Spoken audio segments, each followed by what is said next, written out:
And the small Himalayan kingdom of Bhutan goes to the polls on Saturday for only the second time in its history. In 2008, the kingdom moved from an absolute monarchy to a democracy. Sohail Rahman travelled to the western town of Paro to see what issues matter most to voters. Looking around the capital, Thimphu, you wouldn't think there was an imminent election in Bhutan. There were no election billboards, no campaigners using loudspeakers to get their message across, and hardly anyone on the streets canvassing. 380,000 registered voters are eligible to cast their ballot on Saturday to elect 47 members to the lower house. The issues are clear. For me, the India-Bhutan relationship is strong and remains strong. Any party that comes to power has to remember this. Our economy is dependent on our neighbour India. We fail or succeed based on that relationship. The government, led by the Peace and Prosperity Party, or the DPT, won a landslide in the 2008 election. It allowed us to follow one of its ministers during the election campaign, but refused Al Jazeera's request to speak about its policies on camera. Khandu Wanchuk is the DPT's former economy and foreign minister. He's taking his message into the countryside, where 70% of the population lives. The last election was fought on personality, the king's uncle versus the seasoned diplomat, and it was the diplomat that won. This time round, the candidates are having to answer the questions on the issues that really matter to eligible voters in small gatherings like this. It's been totally different from 2008. It's much more sophisticated. The messages are much more complex and detailed and worked down to the last detail. And how they go about taking this message across is also much more sophisticated in that they're engaging media professionals. But nothing beats meeting the people face to face. The president of the opposition is supporting his party's candidate running against the incumbent Khandu Wanchuk. Everywhere you see water, but real drinking water, the irrigation, all that is a common problem. Where there are fields, we need to get the irrigation channel running, and even drinking water. These things we need to look into. This is where it's a concern across the country. In the primary elections earlier this year, 4 parties were reduced to 2 to face off in the election on Saturday. The ruling party was seen as a sure bet to win. Now the public is voicing its opinion. Neither party can take victory for granted. Sohail Rahman, Al Jazeera, Paro, Bhutan.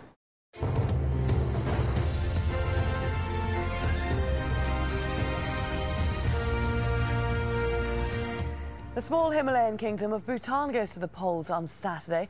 It's just the second time people will have the chance to vote to democratically elect a government. And so Sohail Rahman reports from the capital, Thimphu. Updating her CV, Manju Wakli is one of the country's brightest graduates. She's the first Bhutanese woman to have graduated from England's prestigious Oxford University with a master's degree specialising in biodiversity and conservation management. But having been back home for a year and with all her qualifications, she can't find work. I think Bhutan is just starting to face a tip of the problem of brain drain, because if I don't get a job here, obviously I'd like to work outside. Though ideally I'd like to be here and do my own thing, but if I'm not being able to, then I will be looking outside for it. According to the International Monetary Fund, Bhutan has the world's 4th fastest growing economy at 9%. Much of that is down to the production of hydroelectric power, which is sold to neighbouring countries, and a thriving tourist industry. 45% of the population is below the age of 30. But there is little economic diversity to accommodate an increasingly educated young population. There are a few instances. This analyst says the government is moving in the right direction to encourage growth, but it will take time. There's already a policy in place actually to encourage entrepreneurship and building up of the industrial and manufacturing base. They have an FDI policy in place. Then they also have provide a lot of generous tax breaks to people who want to start up. This is a comprehensive. Karma Yontan is a graduate of commerce from Calcutta University in India. He discovered a niche in the capital's waste, which has increased 7-fold in the past decade. I personally feel that we need to focus more on small, medium enterprises, not rather than going in big investment, FDI policy. So the next government can do something extraordinary, is encourage, support small, medium enterprises in much better way than what earlier government has done. And I have always felt that SMEs are the pillars of our economy after all. Karma Yonton's company has an annual turnover of $100,000 and he's exempt from tax for the next 20 years. The young people of Bhutan seem to know that if they're going to make their mark on this country, then they need the newly elected government to listen to their hopes, their dreams, their aspirations, and help them. If it doesn't, then future generations of this country may well leave and take with them any hope of growth or potential that this country may have. Sahil Rahman, Al Jazeera, Thimphu, Bhutan. Now, votes are being counted in Bhutan in what are only the second ever elections to be held in the small Himalayan kingdom. Early indications are that the opposition party is ahead. Al Jazeera's Sahil Rahman joins us now live from Bhutan's capital with the latest. So,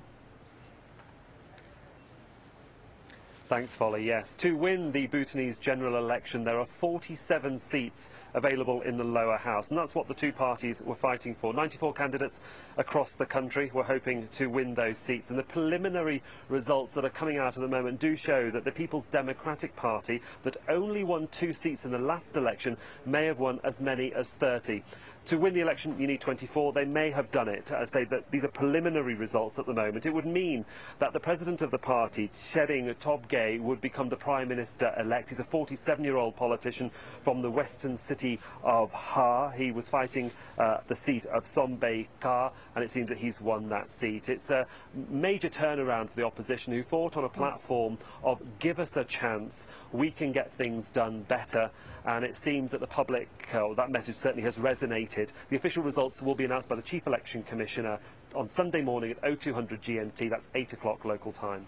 So these were only the second democratic elections in Bhutan. What was the mood like in the country for this vote? Were people excited? Indeed, Folly. It has to be said that, you know, as you say, these were the second general elections in the history of this country. So it's still very new to many people, many first-time voters, and even the elderly and the infirm that I met earlier in the day were so excited by saying, you know, this only comes once every 5 years, and we're glad to be part of it. We want to have our say. We want to sort of choose the direction of the country.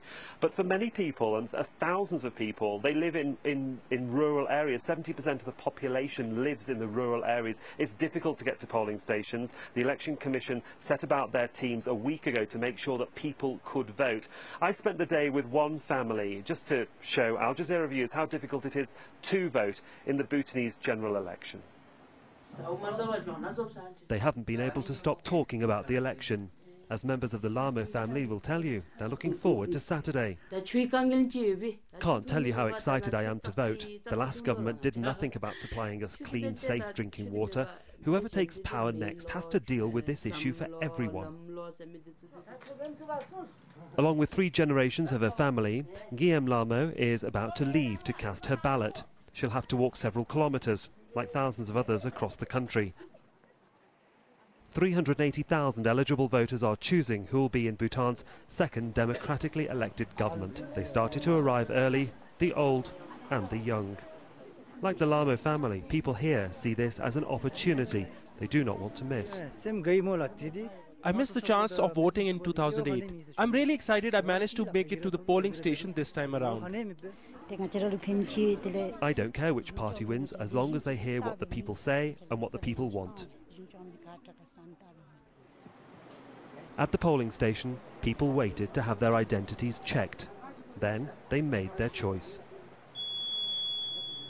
Over 10,000 election officials and security personnel are monitoring this vote. It's a public holiday here in Bhutan on polling day, and that means that taxis and buses are not working, and many thousands of people, the eligible voters, will have to walk along dirt tracks like this, the roads, and cross mountains. Families like this will spend a couple of hours trying to get to the polling stations. It's their only option. The Election Commission had been worried about the weather. Officials and voting machines were deployed more than a week ago. Guillaume Lamo and her daughter and father finally arrive at the polling station, but her son has decided he won't be voting.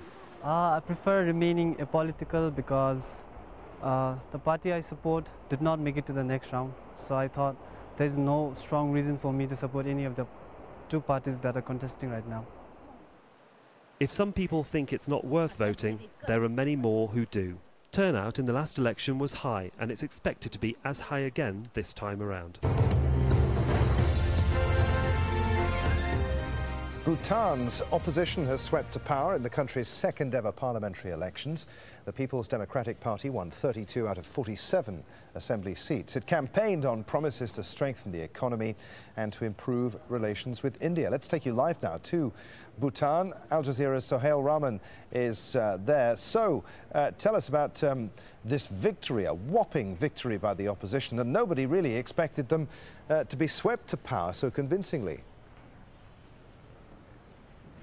No, not at all, Adrian. There are 47 districts in Bhutan, where I am, of course, and there were 47 seats up for grabs, 94 candidates. And throughout the week that we've been here, it was very clear that as campaigning continued with both the ruling party and the opposition, they were keeping their cards very close to their chests about how they thought they may do. They couldn't quite gauge the opinion of the public, no matter how much we tried to try and coax them into telling us how they would vote.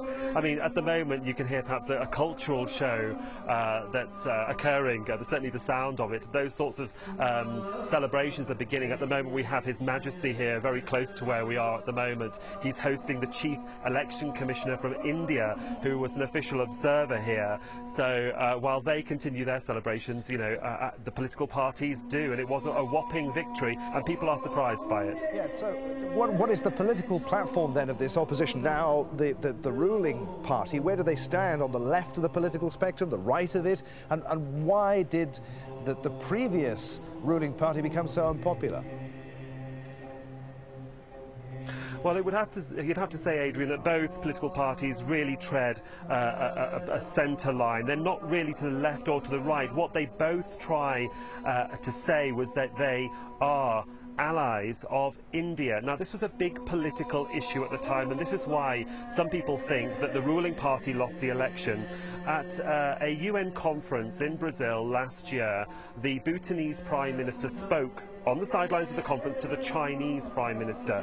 Now, it is said here that that upset India, and subsequently the opposition, who are now the government, took that particular issue to heart and said that they have to be very careful, the Bhutanese people, about who our friends are. India invests a lot of money in this country. 90% of its imports come from India. They have a very close relationship which has lasted decades, and perhaps this is one of the reasons why the ruling party lost the election. They couldn't justify that conversation and their relationship with China. They wanted to say, and they did say, we should be friends with all our neighbours, not just one. Did that swing the voters? Well, we'll find out perhaps in the coming weeks and days when they voice their opinions on local chat shows. And so, with that atmospheric, that beautiful music behind you, we'll leave you. Many thanks indeed. So Rahman there, reporting live from Bhutan.